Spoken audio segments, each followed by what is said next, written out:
Tips, tricks, hacks, I don't care what you call them. In my shop, they make my life easier, so I'm all about it. I'm going to share 10 of my favorite shop hacks with you right now.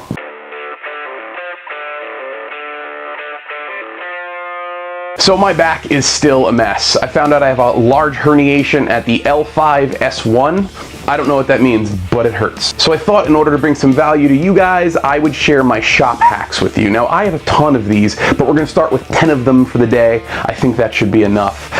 There's not gonna be a lot of fancy editing. There's not gonna be a lot of that. Actually, I'm even gonna take my apron off because it's just too hot in my shop right now. Oh wait, I'm attached to my microphone. There we go. So, ow. Let's get to it. Shop hack number 1, really easy. Boom.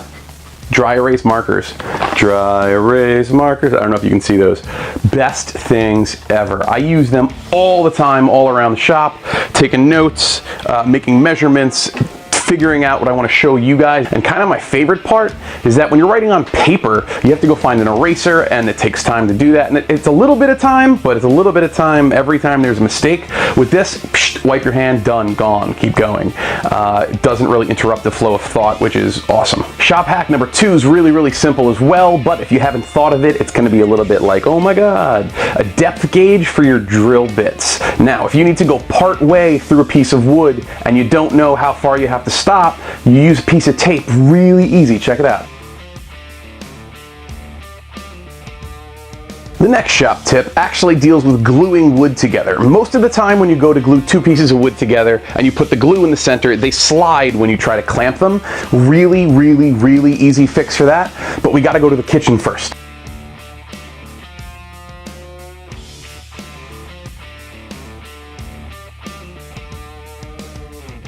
Hugs. The answer is hugs. No, it's not. Just take that guy. Salt. Yes, regular, stupid, iodized table salt. Using it makes just enough friction between the 2 pieces of the wood and the glue that it doesn't go anywhere. The next shop hack was taught to me a long time ago by my father. So long ago, I can't even remember the first time I used this. And that is simply when you open a new can of paint, before you go to use it, take either a nail or an awl, or in this case I'm going to use a nail set, go around the perimeter of the can and add some holes. That way when you go to use the paint and you clean off your brush on the side of the paint can, that paint goes back into the can as opposed to rolling down the side or collecting around the rim, keeping your project nice and neat. So now that I opened that specific can of paint, my lab, my workshop, whatever you want to call it, actually reeks right now of paint. So I'm going to do a shop hack I wasn't planning on doing. Totally free of charge, here's your bonus tip. And I can't take credit for this one. This one I actually got from, I think, Bob Vila from This Old House, or no, it wasn't him. One of the guys from This Old House from their awesome YouTube channel, which if you don't know about, you should totally check out. Lots of awesome stuff on there. This is a ventilation hack, I guess you'd call it. Really simple to do. I don't know how it's going to come out on film because I have to film at the window with the light outside being very bright today, but we'll see. First, measure the distance across your window frame and then find a piece of wood that matches that dimension.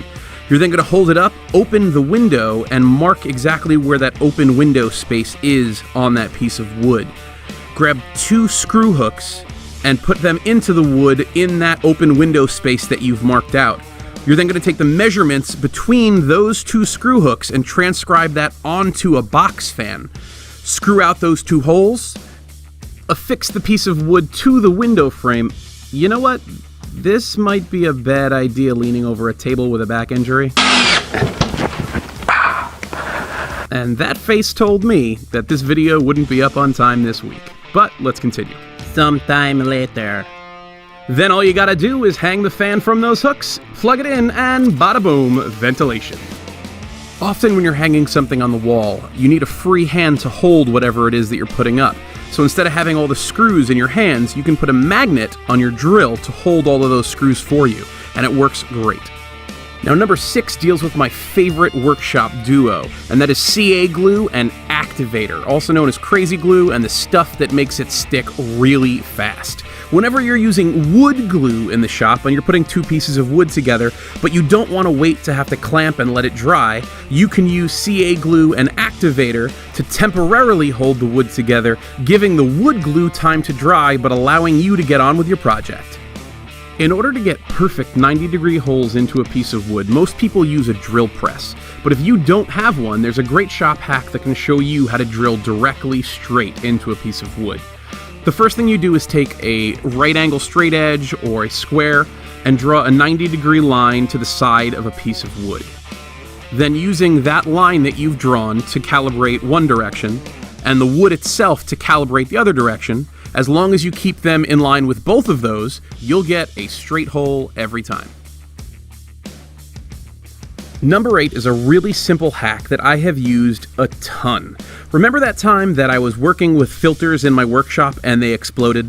Yeah, I'm still cleaning that up, and that's where I found this one. It sounds a little nuts, but just take a cup, drill a hole in the top just large enough for a straw, and insert a straw. Then all you need to do is take it, put it on the top of your vacuum hose, turn on your vacuum, and now you can get into tight spaces real easy. This is a penny. It's 3/4 of an inch in diameter. And this is an even smaller nail. Now, while most of us don't use nails this small, the principle of what I'm going to show you works the same way. There is no way I can drive this nail into a piece of wood while holding it in my fingers without smashing my hand. Now, if I take a pair of pliers and I hold this, I can put it into the wood without any issue at all. The last of the tips, tricks, and hacks I'd love to share with you today starts by driving 2 screws into the back of your workshop door. Then taking 2 magnets, putting them on a bottle opener, and putting that on the back of your door as well. So what's the point of this hack? Really easy. When you're done with all this work, it's time for soda. And you'll always know where your bottle opener is to open one. Do they even make soda in glass containers? No? Well, whatever. We'll see you guys next time, Wednesday, 4 o'clock. If you love this one, click subscribe and make sure to smash that little bell icon. That'll attach you to me, and anytime I upload something new to the internet, you will be made notified immediately. Take care.